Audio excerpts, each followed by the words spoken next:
Welcome to This Explainer. Today, we are going to dive into the truly fascinating, incredibly gradual collapse of one of history's absolute wealthiest powers, the Mughal Empire. You know, it's really a story of internal rot, fierce regional rivalries, and devastating foreign invasions that ultimately paved the way straight to British rule in India. Okay, so let's dive into this striking contrast. If you were to look at early 18th century India, purely on the outside, it looked completely invincible. We're talking immense wealth and huge, sprawling armies. But the reality, structurally, the whole empire was basically a house of cards just waiting to fall. The central authority was weakening by the day. To understand exactly how this massive power fractured, we're going to trace the collapse across 6 stages. The illusion of invincibility, Aurangzeb's expensive overexpansion, succession wars and puppet rulers, the Jagirdari economic crisis, splintering and devastating invasions, and finally, the British power vacuum. Section 1. The Illusion of Invincibility. Let's look at the staggering scale of the Mughal Empire before its fall. It is literally incredible to realize just how globally dominant the Mughals were at their peak. India wasn't just wealthy, it was one of the richest regions on the entire planet. The empire stretched across most of the subcontinent, and its cities were absolutely overflowing with trade.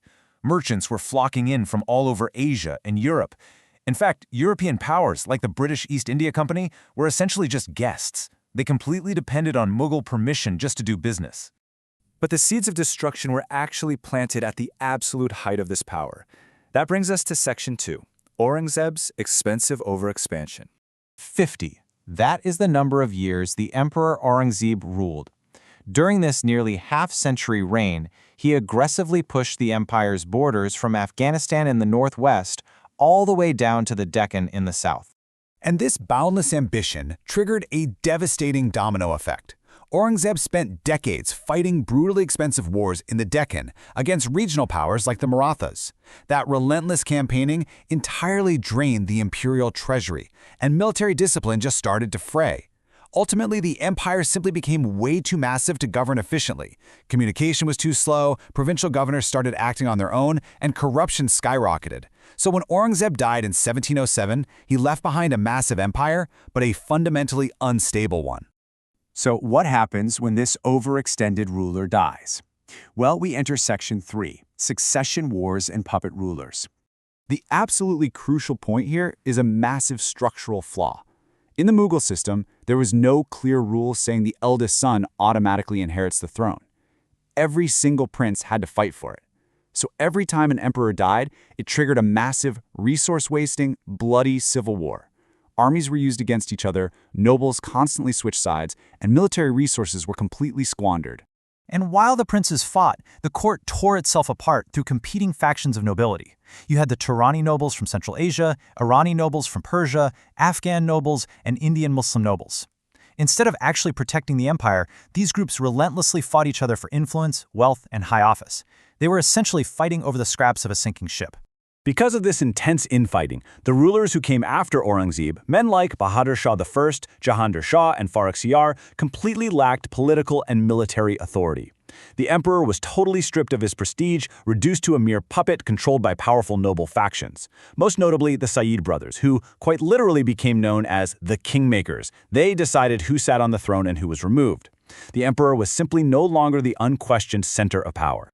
Now, while the politicians violently maneuvered in Delhi, the economy out in the country was imploding. This brings us to Section 4, the Jagirdari economic crisis.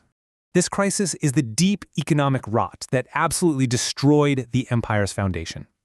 Under the Mughal system, nobles were assigned what were called jagirs. These were territories where they collected revenue in exchange for serving the empire. But over time, there were simply way too many nobles and not enough profitable jagirs to go around.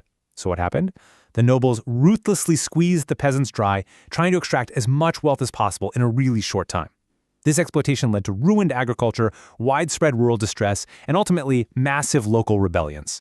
With the economy failing and the central government entirely distracted, we hit Section 5, splintering and devastating invasions.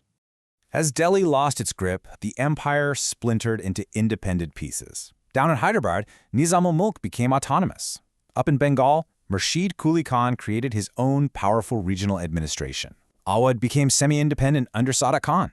And sure, they still issued coins in the Mughal Emperor's name, but in practice, they didn't listen to Delhi at all. They kept the tax revenue and built their own armies. Meanwhile, fierce military powers like the Marathas expanded rapidly, raiding territories and even collecting their own chauth taxes right from Mughal lands, while the Sikhs transformed into a major military force up in Punjab. With the empire splintered internally, foreign invaders simply kicked the doors in. In 1739, the Persian ruler Nadir Shah utterly destroyed the Mughal forces at the Battle of Karnal and marched directly into Delhi.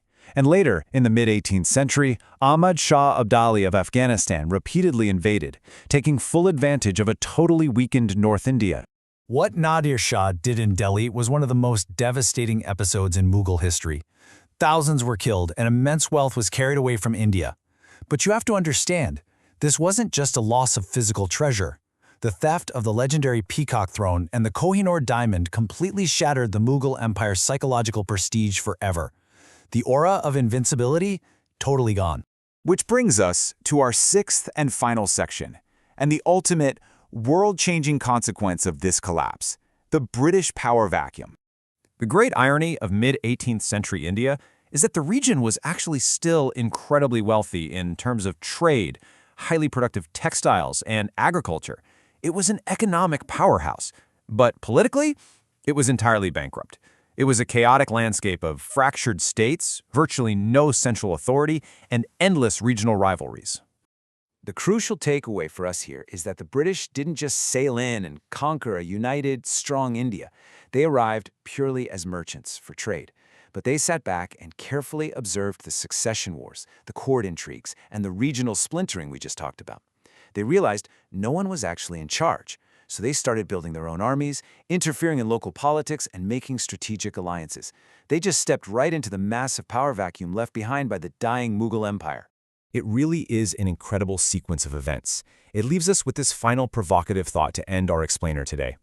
If the Mughals had simply established a clear law of succession, if they hadn't constantly drained their own resources in endless civil wars, would the British East India Company have ever been able to transition from mere traders to the rulers of India? It completely changes how you view modern history when you realize this empire primarily destroyed itself from the inside out. Thanks for joining me on this explainer, and keep questioning the history you think you know.